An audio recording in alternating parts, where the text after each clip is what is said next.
এটি সত্য কিনা বা আপনি জানেন কিনা, সোশ্যাল মিডিয়াতে আলোচনা হয়েছে, পত্রপত্রিকাতে আসেনি, যে জনাব আমির খসরু মাহমুদ চৌধুরী বিএনপির প্রতিনিধিত্ব করেছেন সেখানে, এবং তিনি ইনভেস্টর যারা এসছেন তাদেরকে ডেকে ডেকে বলেছেন যদি বিএনপি ক্ষমতায় যায়, পরবর্তী গভর্নমেন্ট যদি তারা ফর্ম করে, তাহলে বিএনপির জন্য আলাদা কোনো খাম,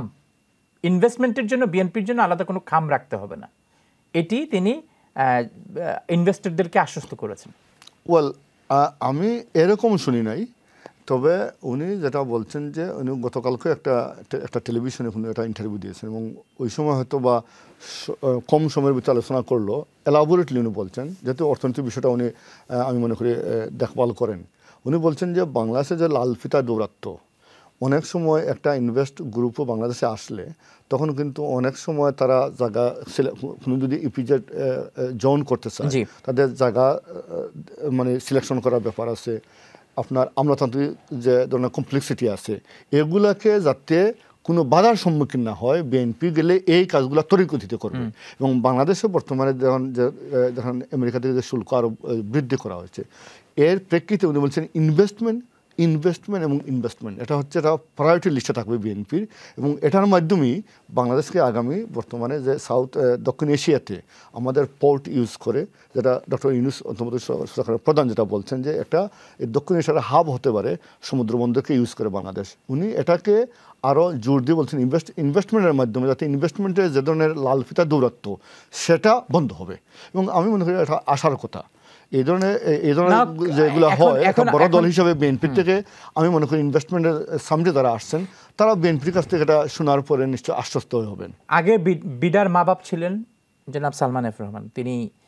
বিডাকে নিয়ে দেশে বিদেশে ঘুরেছেন। আমরা জানি লন্ডনে অনেক বড় একটি প্রোগ্রাম হয়েছে, এবং সেখান থেকে সত্যিকার অর্থে সরকার যেটি বলেছে যে ইনভেস্টমেন্ট গিয়েছে। বাংলাদেশে এখন ইনভেস্টমেন্ট পতনের দিকে, বর্তমান বাস্তবতায় বাংলাদেশে এক পতনের দিকে, এবং কারণও স্পষ্ট, কারণ ইনভেস্টররা একটা স্টেবল একটি দেশ চায়। এখন প্রশ্ন হচ্ছে যে বিডার সম্মেলনকে ঘিরে এত আলোচনা, এত প্রশংসা, যে বিডার চেয়ারম্যানকে ঘিরে এত উন্মাদনা,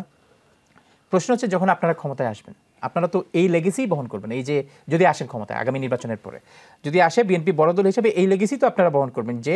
একটি ডাউনফলিং একটি ইনভেস্টমেন্ট স্ট্রাকচারে বিএনপি তখন ক্ষমতা আরোহণ করতে পারে। এবং তখন যদি এই যে এখন কম্পারিজন হবে যে কে আশিক চৌধুরীর থেকে বেটার হবে, নাকি আশিক চৌধুরীর সমমানের হবে, নাকি আশিক চৌধুরীর থেকে কম, আশিক চৌধুরীর কোয়ালিটির সাথে কম্পারিজন যখন হবে, তখন কি আপনারা, আমি কারো নাম বলতে চাই না, কিন্তু সালমান এফ রহমানের মতোই কি কাউকে আপনারা বসাবেন কিনা? না, আমার মনে হয় এটা সোশ্যাল মিডিয়াতে অনেক সময় দেখেন, এটা এখানে কোনো সেন্সার নাই, কোনো ধরনের মানে বাধ্যবাধকতা নাই, এটা অন্য জিনিস। কিন্তু ডেফিনেটলি যদি আপনি ইনভেস্টমেন্ট বাড়াতে হয়,